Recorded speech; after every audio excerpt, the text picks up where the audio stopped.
لاکھ لاکھ شکر ہے کہ اس نے مجھے اور آپ کو ان لوگوں میں قرار دیا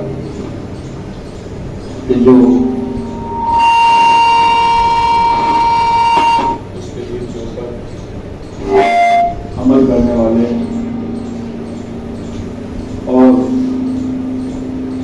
اس کے دین کے یا دین حقیقی ماننے والے، ورنہ بہت مشکل تھا کہ میں آرام ان لوگوں میں رہ جاتے کہ جن تک دین کی رسائی نہیں ہے، کہ جو آج کے روشن ترین زمانے میں بھی اندھیروں کی اور گمراہیوں کی زندگیاں گزار رہے ہیں۔ بہت ممکن تھا کہ میں اور آپ بھی ان لوگوں میں رہ جاتے کہ جو اپنے ہاتھ سے بنائے ہوئے خداؤں کی پرستش کرنے والے ہیں۔ بہت ممکن تھا کہ ہم ان لوگوں میں رہ جاتے کہ جو دین کا نام تک بھی نہیں سننے والے۔ بہت ممکن تھا کہ میں اور آپ بھی ان لوگوں میں رہ جاتے کہ جو دین کو جانتے ہیں، سمجھتے ہیں، لیکن پھر بھی اس کے اوپر عمل کرنے سے دور رہ گئے۔ بہت ممکن تھا کہ میں اور آپ بھی ان لوگوں میں رہ جاتے کہ جو ایسے لوگ ہیں کہ جو دین کے اوپر عمل کرنا چاہتے ہیں، لیکن ان کے سامنے کچھ عجیب و غریب مجبوریاں ہیں جن کی بنا پر وہ لوگ دین پر عمل نہیں کر سکتے۔ بہت ممکن تھا کہ اسلام ہمارے پاس ہوتا لیکن کامل اسلام ہمارے پاس نہ ہوتا۔ بہت ممکن تھا، جیسا کہ پہلے بھی عرض کیا، کہ سلسلہ امامت تو پاتے لیکن کامل درک نہ کر پاتے، اور بہت ممکن تھا کہ سلسلہ امامت کو بھی کامل درک کر لیتے لیکن اس کے اصل معنی و مفہوم تک نہ پہنچ پاتے۔ بہت ممکن تھا کہ ہم اہل بیت کے ظاہری طور پر ماننے والوں میں ہوتے لیکن ان کی باتوں کو ماننے والوں میں نہ ہوتے۔ تو ان سب مصیبتوں سے، مشکلات سے، پریشانیوں سے جو ہمیں بچایا، وہ ہم میں طاقت نہیں تھی، ہماری قوت نہیں تھی، ہمارا تقویٰ و پرہیزگاری نہیں تھا، یہ اس کی دین ہے، یہ اس کی توفیق ہے کہ پروردگار کا عطیہ ہے، پروردگار کا رحم و کرم ہے، پروردگار کا فضل ہے ہمارے اوپر کہ ہم الحمدللہ دین و دین اسلام کے ماننے والے بھی ہیں اور اس کے اوپر عمل کرنے والے بھی ہیں۔ اللہ کا لاکھ لاکھ احسان ہے کہ اس نے مجھے اور آپ کو یہ توفیق عنایت فرمائی۔ اس ہفتے کی جو مناسبات ہیں ان میں سے خود آج کا دن وہ دن ہے کہ جناب مریم بنت عمران کی وفات آج کے روز ہوئی، جو حضرت عیسیٰ علیہ وعلی نبینا علیہ السلام آج کے دن کی وفات کا دن ہے۔ دوسرے آج ہی کا دن وہ دن ہے کہ جس دن اللہ کے نبی نے اپنی بیماری کے عالم میں کاغذ اور قلم مانگا تھا اور کہا تھا کہ لاؤ مجھے کاغذ اور قلم دے دو، میں تمہیں ایک ایسا نوشتہ لکھ دوں کہ جس سے تم کبھی گمراہ نہ ہوگے۔ دیکھیے کون مانگ رہا تھا جو کاغذ قلم؟ وہ کہ جو سراپا ہدایت ہے، جس کا عمل ہدایت ہے، جس کی حرکات ہدایت ہے، جس کے الفاظ ہدایت ہیں، جو جب بولتا ہے جب وہی بولتی ہے، جب بھی یہ بولتا ہے تو پروردگار کی طرف سے آج بھی وہی ہوتی ہے، اپنا کچھ نہیں رکھتا۔ اسی لیے کہا گیا کہ اے نبی تمہارے لیے شعر و شاعری تمہارے لیے نازیبا ہے۔ جو نبی کی زبان، جو اللہ کی زبان بولتا ہو، شعر کہنا اس کے لیے یہ عیب جیسا،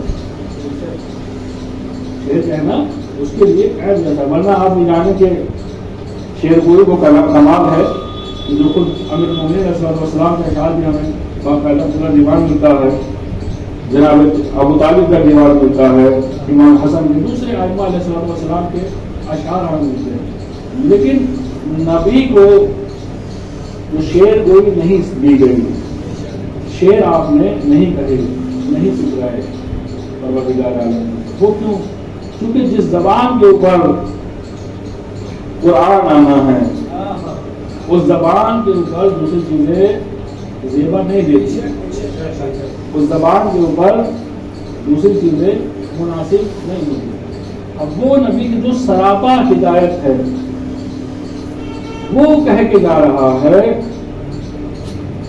کہ لاؤ کاغذ اور قلم مجھے دے دو، آج کے دن لاؤ کاغذ اور قلم مجھے دے دو، میں تمہارے لیے ایک ایسا نوشتہ لکھ دوں جس سے تم کبھی گمراہ نہ ہوں گے۔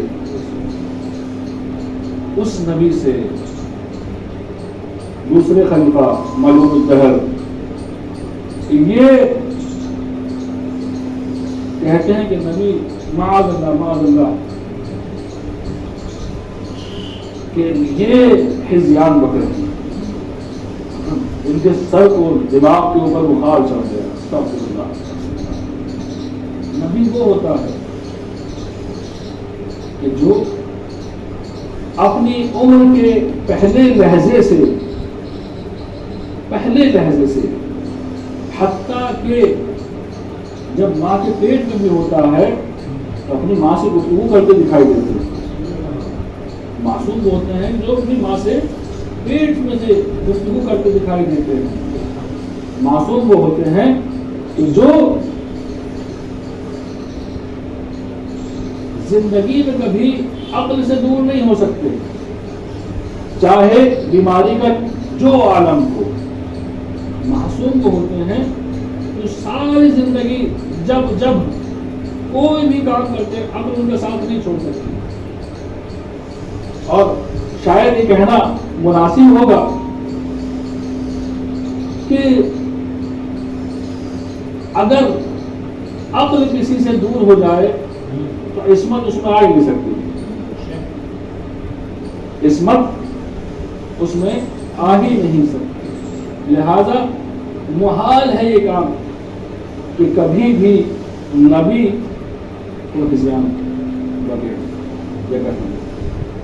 یہ نبی کے دماغی طور پر کوئی اثر واقع ہو۔ اس ملعون کی یہ روش اور کام کوئی نیا نہیں تھا۔ ایک مرتبہ سنے مطالعے کے موقع پر بھی اس نے کہا، بلکہ اس نے اقرار کیا پیچھے کٹ کر اور کہا کہ جیسا شک مجھے محمد کی نبوت کے اوپر آج ہوا ایسا کبھی نہیں ہوا تھا۔ یعنی جیسا آج ہوا، آج تو ہوا ہے ہی، اس سے پہلے بھی موقع نبوت کے اوپر شک کرتا چلا آیا تھا۔ اب بتائیے یہ کیسا مسلمان ہے جو اپنے نبی کے اوپر یہ شک کرے؟ یہ کیسا مسلمان ہے جو اپنے نبی کے اوپر یہ شک کرے؟ کیونکہ اگر آپ نے نبی کے اوپر شک کیا تو معاذ اللہ بالکل ایسا ہی ہے جیسے خدا کے اوپر آپ نے شک کیا، کیونکہ اسی کے ذریعے سے خدا ہم تک پہنچا ہے۔ وہ ہم خدا کو مانتے ہیں، اس کے کہنے سے تو مانتے ہیں۔ اس نے ہمیں بتایا خدا ایسا ہے تو ہم نے مانا۔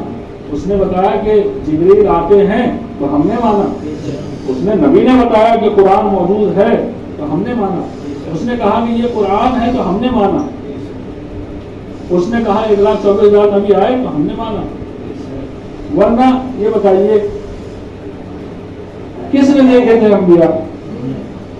کس نے خدا کو دیکھا تھا؟ کس کو معلوم تھا کہ یہ قرآن ہے یا احادیث ہے؟ کس کو معلوم تھا اس کا مطلب؟ نہیں، صرف اللہ کا نبی وہ تھا جو بتلاتا گیا اور دین ہمارے لیے اجاگر ہوتا گیا۔ دین اپنی جگہ موجود تھا، خدا اپنی جگہ موجود تھا، لیکن کسی بتانے والے کی ضرورت ہوتی ہے۔ جس طریقے سے اب کوئی مجھ سے پوچھے، یہاں کسی سے پوچھے کہ ممبئی کا راستہ، میں پوچھنے لگا کسی سے ممبئی کا راستہ کدھر ہے؟ بتا دیں جناب اس دشا میں آپ چلے جائیے، اس طرف تو آپ چلے جائیے گا۔ اس راستے پہ جب آپ پہنچ جائیں گے تو کہاں سے آپ چیزیں چل جائیں گے، ایسے ایسے کر کے آپ ممبئی پہنچ جائیں گے۔ تو اب یہ بتلائیے کیا اس کے بتلانے سے پہلے راستہ موجود نہیں تھا؟ نہیں، راستہ موجود تھا، میرے علم میں نہیں۔ تو نبی کی حیثیت، نبی کہتے ہی اسے ہیں، نبا کہتے ہیں خبر کو۔ تیسرا پارہ میں شروع ہوتا ہے عما یتساءلون عن النبأ العظیم، ان لوگوں سے پوچھتے ہیں، یہ لوگ پوچھتے ہیں خبر عظیم کے بارے میں۔ نبا یعنی خبر، اور خبر دینے والا نبی۔ تو نبی وہ ہوتا ہے جو خبر دیتا ہے، وہ خبر جو موجود ہے، جو سچی خبر ہے۔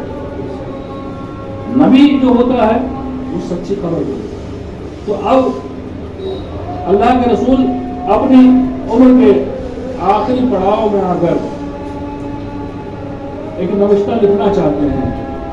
یہ ملعون آ کر کہہ دیتا کہ کاغذ قلم کی ضرورت نہ تھی، ورنہ کوئی بھی صاف دل انسان ہوتا، اور اگر اس دنیا کا اس وقت کا بھی آدمی ہوتا اور اتنے امپورٹنٹ آدمی کو، اتنے خاص شخصیت کو دیکھنے کے بعد اور یہ سمجھتے، اس کی حیثیت کو سمجھتے ہوئے، اس وقت میں جبکہ اس کا آخری وقت ہو، اگر اسے یہ احساس بھی ہو کہ ہاں شاید کچھ غلط سلط نہ لکھ دیں، کم سے کم ان کی حیثیت کا، پہلی بات تو نبی کی شان تو تھا ہی نہیں کہ ان کے مانگنے میں کوئی چیز نہ دی جائے، نبی کی شان تو تھا بھی نہیں، لیکن اگر ہم کہتے ہیں کہ اس کی جگہ ہم ایک عام آدمی رکھیں کہ جو بہت بڑا عہدیدار ہو، جو بہت بڑا ذمہ دار ہو، بہت بڑا سمجھدار ہو، بہت بڑا خدا پسند آدمی ہو، اب اگر ایسا آدمی، ایسا شخص ہم سے اپنے آخری وقت میں، اس وقت میں جب ہمیں لگ رہا کہ شاید کچھ غلط نہ ملتے، اس کا بھی حق یہ تھا کہ اس کو بھی کاغذ اور قلم دیا جاتا۔ ہائے نبی کی منزلت کا خیال نہ کیا گیا اور آپ کے اوپر الزام لگایا گیا کہ آپ نے الزام لگایا۔ بے حد افسوس، بے حد بری اور تاریخ ساز، یہ کہیں کہ ایک اچھی بنتی بناتی ہوئی تاریخ کو خراب کر دینے والا کام اس نے کیا۔ ابھی ہم جو اس دنیا میں تمام تر مشکلات، معاملات، پریشانیاں دیکھا کرتے ہیں، خدا شاہد ہے کہ اگر اللہ کے نبی کے بعد خلافت بلا فاصلہ خلافت ظاہریہ امیر کائنات مولا علی بن ابی طالب علیہ السلام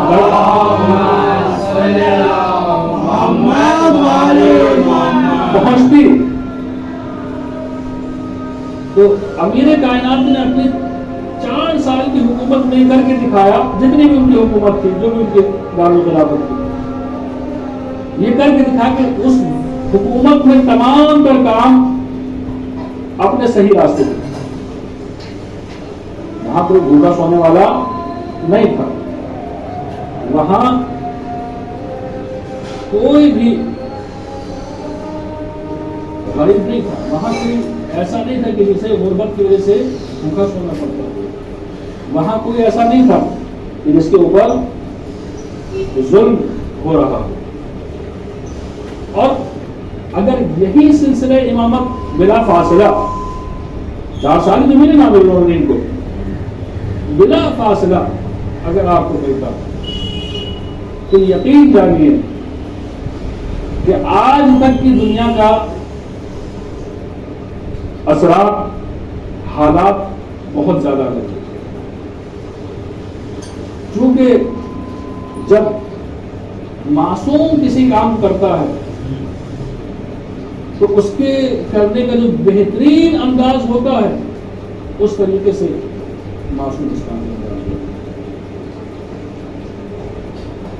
تو اس شخص نے صرف نبی کو کاغذ قلم سے نہیں روکا, بلکہ اس دنیا کے بننے والے بہترین نظام کو ہی اس شخص نے روکا.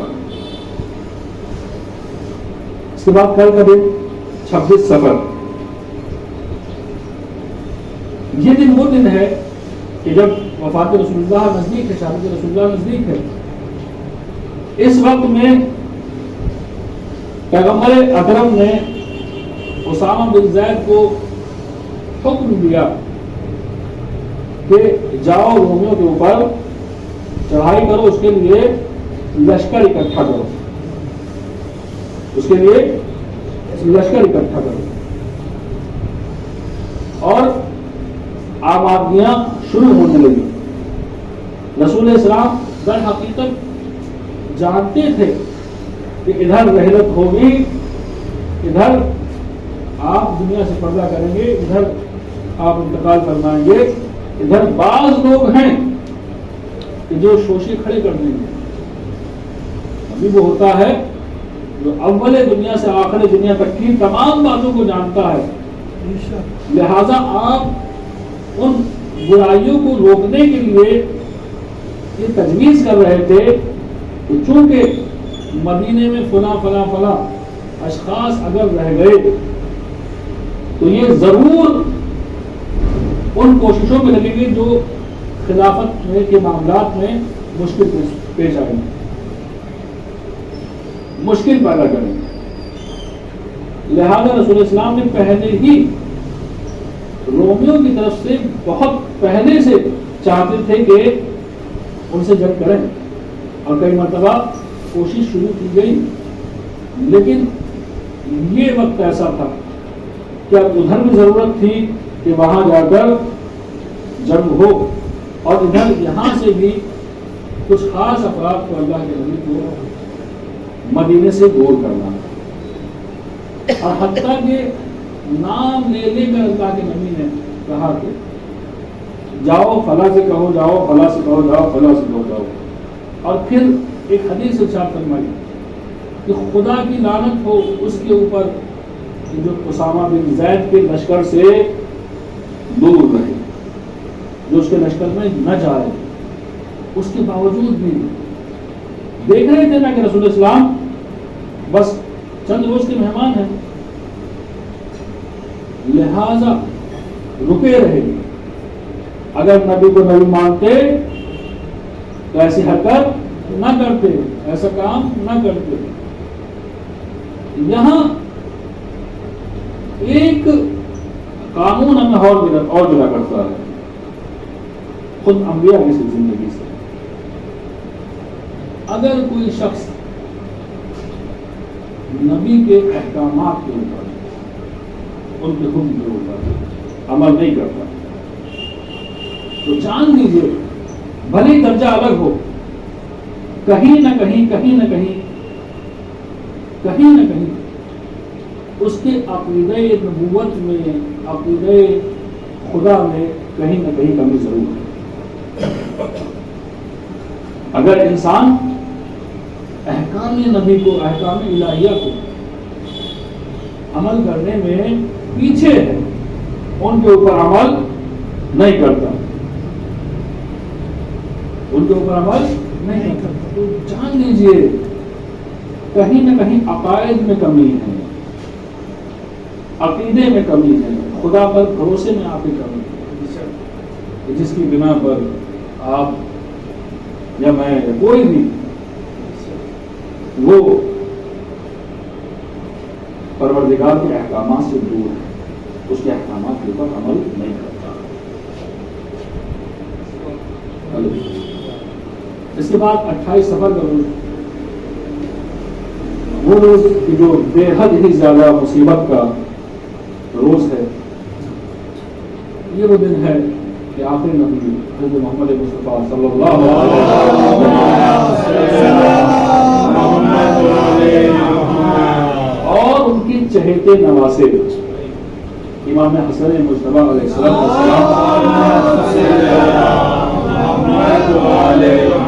دونوں کی شہادت کرو۔ اور آپ سے عرض کر دوں کہ یہی وہ روز ہے کہ ادھر اللہ کے رسول نے آنکھیں بند کی اور ادھر لوگ صفیفہ میں علی کے خلاف جمع ہوئے، ادھر اللہ کے نبی کی نعش مبارک گھر میں پڑی ہوئی ہے، اور لوگ اس چکر میں ہیں کہ کسی طریقے سے لوٹ لو جو لوٹنا ہے، اس کے بعد موقع ملنے والا نہیں۔ ادھر اللہ کا نبی کا جسم اطہر بے روح ہو چکا، تجہیز و تکفین کا انتظار کر رہا ہے، کفن کا انتظار کر رہا ہے، ادھر لوگ چاہتے ہیں کہ ان کی خلافت، ان کی حکومت کے اوپر قبضہ کر لیں۔ اب دیکھیے، ہم نے مدینے والوں کو جو جانا ہے، مدینے والوں کو جو ہم نے جانا ہے، زیادہ تر انصار کے روپ میں جانا ہے، انصار کی شکل میں جانا ہے۔ جنہوں نے وہ کام کیا بے شک لائق ستائش ہے، پروردگار عالم ان کو اجر دے گا، اور بے شک ان کا بے حد مقام و منزلت ہے جنہوں نے اللہ کے نبی کی نصرت کی۔ لیکن یہ بھی ایک حقیقت ہے، یہ مدینہ ہی تھا جب اللہ کے نبی نے آنکھیں بند کی، اس وقت میں شاید آپ کو نہ معلوم ہوگا، جو پہلے یہ پروپیگنڈا شروع کیا ہے وہ کس نے شروع کیا؟ انصار نے۔ یہ اس چکر میں تھے کہ کہیں ایسا نہ ہو جائے، کہیں ایسا نہ ہو جائے کہ قریش اپنے میں سے کوئی خلیفہ بنا لے، لہذا انہوں نے پہلے ہی یہ کوشش کرتی کہ ادھر وہ گئے اور اب ہم اپنا خلیفہ بنا لیں گے۔ ادھر انہی کے لوگوں میں سے جانتے تھے، پہلے دو قبیلے تھے یہاں، اوس اور خزرج، ان میں لڑائی ہوا کرتی تھی، اسی کے بعد میں اسی کے اس لڑائی کو ختم کرنے کے لیے تقریباً رسول اللہ کو بعض لوگوں نے، سب نہیں، ہر بعض تھے کہ جو نبی پر ایمان رکھنے والے تھے، لیکن اکثر لوگ کہ جنہوں نے رسول اللہ کو بلایا تھا، اس کی ایک وجہ اس آپسی لڑائی کو ختم کرنا بھی تھا، اور یہ چاہتی کہ کسی طریقے سے وہ ہمارے ہو جائیں تو پھر ہم دوسرے کے اوپر قبضہ جما لیں گے، دوسرے کے اوپر فوقیت حاصل کر لیں گے۔ وہی نظریہ تھا کہ آپ اپنے خاندان میں سے ایک خلیفہ بنا لو۔ کون؟ انصار ہے لوگ، یہ مدینے والے جو وہاں کے پرانے لوگ تھے، مہاجرین سے پہلے لوگ تھے۔ ہوا یہ کہ بعد میں دوسرے خلیفہ وہاں پہنچے اور اپنے ساتھ اس منحوس بوڑھے کو لے گئے کہ جب وہ خلیفہ بن کے اپنے گھر پہنچے تو ان کے ابا نے پوچھا کہ بھائی مجھے تو تیرے اندر کوئی لیاقت نہیں لگتی, تجھے خلیفہ کیوں بنا دیا, تمہیں کیوں خلیفہ بنا دیا؟ چونکہ مجھے معلوم ہے کہ بھائی خلیفہ جس کو ہونا ہے اس میں بہت سارے شرائط ہوتے ہیں. اس کا باپ خود کہہ رہا ہے اس میں بہت ساری ضرورتیں ہیں کہ اس کے اندر کیا کیا لیاقتیں ہوں. مجھے تو تم بھائی باپ اس نے اولاد کو پالا ہے, اس کے اندر یہی لیاقتیں ہونی چاہیے. تو کہنے لگے کہ وہ چونکہ وہاں پہ مجھے جو خلیفہ بنایا گیا ہے وہ میری عمر کی وجہ سے, میرے بزرگ ہونے کی وجہ سے مجھے خلیفہ بنایا گیا. تو بولا بھائی واپس چل اور ان سے کہا کہ یہ میرا باپ ہے, مجھ سے بڑا ہے, لہذا مجھے نہیں اس کو خلیفہ بنا دیا. بھائی اگر ملاک عمر ہی ہے, اگر ملاک عمر ہی ہے تو بھائی اس سے زیادہ اس کا باپ خلیفہ بننے کے لائق تھا. خیر ادھر نبی کا جنازہ ابھی ٹھنڈا نہیں ہوا تھا اور یہ لوگ انصار لگ گئے اس کام میں کہ خلیفہ اپنے میں سے بنا لے. وہ یہ کہا کہ بازی کے ہاتھ نہیں آ سکی, دوسرے لوگوں نے جا کے مہاجرین کو بلا لیا اور ان میں سے خلیفہ ہو گئے. تو اب یہ ہمیں سمجھ میں آتے ہیں, یہاں سے انصار کی شخصیت سمجھ میں آتی ہے کہ یہ مدینے والے جو تھے نبی کو بلا کے تو نہیں کر آئے تھے کہ ہم مدد کریں گے, لیکن جنہوں نے مدد کی اور جنہوں نے خالصتاً للہ مدد کی ان کے لیے تو بے شک اجر و ثواب ہے, ان کا مقام و منزلت ہے. لیکن ایک عام ذہنیت, عام تھنکنگ کی بات کر رہا ہوں, چونکہ ابھی تک جو ہم ایک عام فہم جو ہے وہ اگر مکے والے بہت برے تھے, اللہ کے نبی کو انہوں نے رہنے دیا, انہیں وہاں سے جانا پڑ گیا, اتنا پریشان کیا, اتنا تنگ کیا کہ آپ کو اپنا گھر چھوڑ کے خدا کا گھر چھوڑ کے وہاں سے نکلنا پڑا, وہاں سے جانا پڑا. یہ ایک عام ذہنیت بنی ہوئی ہے. لیکن مدینے والے بھی کچھ کم نہیں تھے. اب اسی سے ہمیں سمجھ میں آتا ہے کہ جب 28 سفر 28 رجب آتی ہے, امام حسین صلی اللہ علیہ وسلم کو سفر کرنا پڑتا ہے, چونکہ آدمی یہ سوچتا ہے کہ بھائی یہ تو وہ مدینہ تھا کہ یہاں پیدا ہوئے, یہاں پر آپ پرورش پائی, نبی کے نواسے تھے, اتنی مقام و منزلت تھی, ٹھیک ہے, اور والدہ کی بھی اتنی مقام و منزلت تھی. تو مدینے والے کوئی دور کے دھرے نہیں ہیں. انہوں نے پہلا کام کیا کہ جو خلافت سے امیر کائنات کو دور کیا, اور 28 سفر ہی وہ دن تھا کہ جو جس میں سقیفہ واقع ہوا. 28 سفر ہی وہ دن تھا کہ اللہ کے نبی کے چاہنے والے, جو کہ چند افراد سے زیادہ نہ تھے, چند افراد سے زیادہ نہ تھے, اہل بیت آپ کے امیر کائنات مولا علی علیہ السلام اور آپ کا گھرانہ اور چند سلمان مرداد, چند افراد, ان سب نے اسی دن آپ کی تذکیر و تکفیر کی. اور یہی وہ روز ہے کہ ایک وقت میں آ کر اسی دن امام حسین مجتبیٰ علیہ السلام کی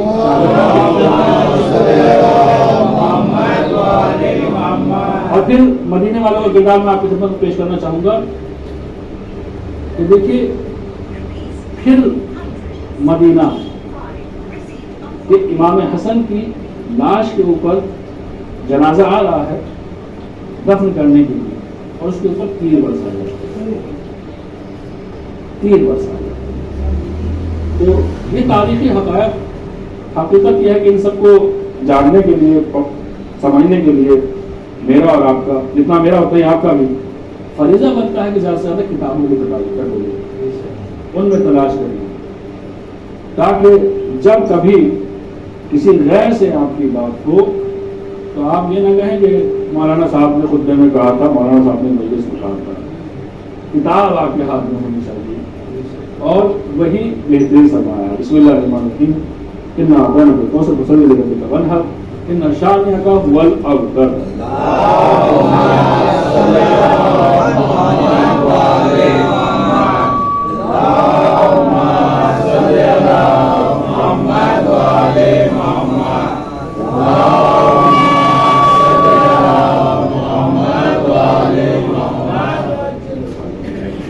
لا حول ولا قوة إلا بالله العلي العظيم. بسم الله الرحمن الرحيم. الحمد لله والصلاة على أهلها. أما بعد، إن الدين عند الله الإسلام. والله مومن کا فریضہ ہے کہ اپنے وقت کے حالات، خصوصاً اس مسلمانوں کے حالات، دنیا کے حالات کے اوپر نظر رکھے اور تمام واقعات، تمام معاملات کے اوپر نگاہ رکھے اور جانے کہ دنیا میں کیا ہو رہا ہے. لہذا ابھی پچھلے ہفتے ایران کے بارے میں بہت زیادہ پروٹیسٹ وغیرہ دکھائی دے رہے تھے کہ جس میں دکھائی دے رہا تھا کہ ایرانی عورتیں سڑکوں پہ اتر رہی ہیں اور حجاب کے خلاف باتیں کر رہی ہیں. ایک عام شیعہ دیکھ کے سب پریشان ہو جاتا ہے یہ کیسے ہو گیا، مثلا شیعہ ہی ایسے کیوں کر رہے ہیں. تو من چند بات آپ کی خدمت میں عرض کروں گا. وقت نہیں میرے پاس 2-3 منٹ سے زیادہ. جتنے پروٹیسٹ ہوئے ان میں 3 چیزیں ایسی رہی، 2-3 چیزیں کہ جو دکھائی دیتی ہیں کہ یہ ایرانی لوگ نہیں بلکہ کچھ جھکے ہوئے افراد تھے کہ جنہوں نے جو ان پروٹیسٹ کے اندر شامل تھے. ان میں سے ایک مسجد کو آگ لگانا. ایک جگہ پر ایران میں مسجد کو آگ لگا دی گئی.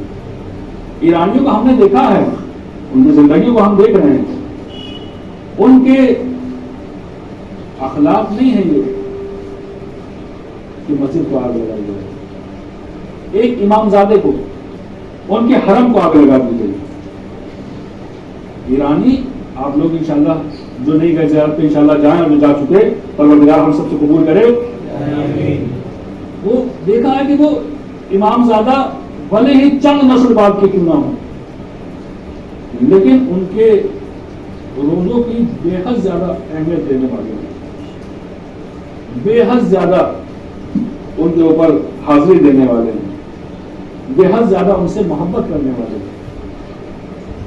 یہ سب چیزیں گواہی دیتی ہیں. انشاءاللہ وقت ہوتا کبھی اور بیان کروں گا کہ جتنے لوگ غوبہ کرنے والے ہیں، اصل بھڑکانے والے ہیں، وہ ایرانی نہیں بلکہ زر خرید غلام ہیں دشمن حکومتوں کے جو ایران اسلامی کو خراب کرنا چاہتے ہیں، شیعوں کو نقصان دینا چاہتے ہیں. بسم اللہ الرحمن الرحیم. ہمارے سلام حضرت محمد مصطفیٰ صلی اللہ علیہ وآلہ وسلم پر،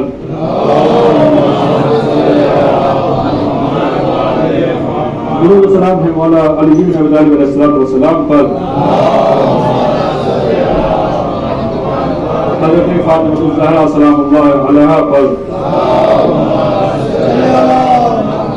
امام حسن مجتبی علیہ السلام پر، امام حسین شہید کربلا علیہ السلام پر،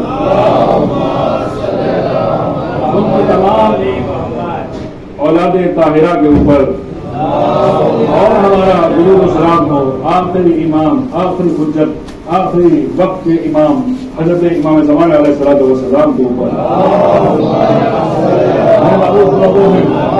ہمارے گناہ کبیرہ کو معاف فرما، مشکلات کو آسان فرما، پریشانیوں کو دور فرما، امام زمان کے ظہور میں تعبیر فرما، ہمیں کاوان صاحب شامل فرما. بسم اللہ الرحمن الرحیم. انا اعطیناک الکوثر فصل لربک وانحر ان شانئک هو الابتر.